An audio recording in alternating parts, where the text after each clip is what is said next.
faire une mise au point sur l'abbé Vigano. Enfin, une mise à jour plutôt. Où en est-il?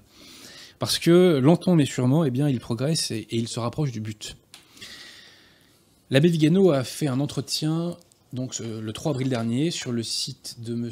Aldo Maria Valli. Alors, maintenant, vous savez que lorsque l'abbé Vigano parle du pontificat bergolien, il met des guillemets à pontificat. Tiens, je me demande pourquoi. Et il désigne l'intéressé soit par son patronyme Bergoglio, soit en l'appelant l'Argentin. Bon. Alors, ce qui est très intéressant, c'est que l'abbé Vigano réitère ses attaques contre Vatican II, et il va au-delà, et il nous dit ceci concernant le conclave, entre guillemets, de 2013. S'il s'avère qu'il y a une preuve d'irrégularité, le conclave serait nul, et l'élection de Bergoglio serait nulle, de même que toutes ces nominations, actes de gouvernement, et déclaration magistérielle. Ce serait une remise à zéro, qui nous ramènerait providentiellement au statu quo ante. Statu quo ante, c'est-à-dire revenir à la situation antérieure.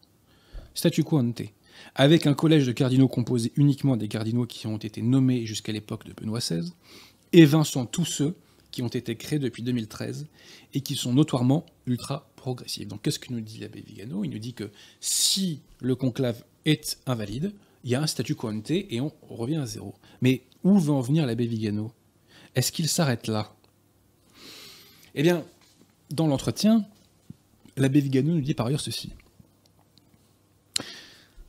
Si le collège des cardinaux n'est pas persuadé qu'il faut revenir à ce que l'Église croyait, enseignait et célébrait jusqu'à Pie XII, toute opposition au régime actuel sera vouée à un échec certain. Donc l'abbé Vigano nous dit qu'il faut revenir à où on en était en 1958. Mais si on suit sa logique, pour en revenir où on en était en 1958, il faudrait invalider le pseudo-conclave duquel est sorti Roncalli Jean XXIII. Ben ça tombe bien. Parce que, outre que Jean XXIII était moderniste et qu'en ses qualités d'hérétique, il ne pouvait pas être à la tête de l'Église, l'abbé Vigano a soulevé dans son article du 31 juillet 2021 un autre motif d'invalidité du conclave de 58, à savoir que le cardinal Siri a été forcé d'abandonner la papauté.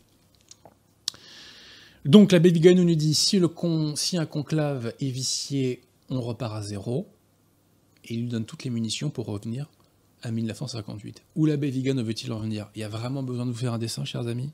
Vraiment? Bref. Donc prions pour lui et prions pour qu'il se fasse sacrer.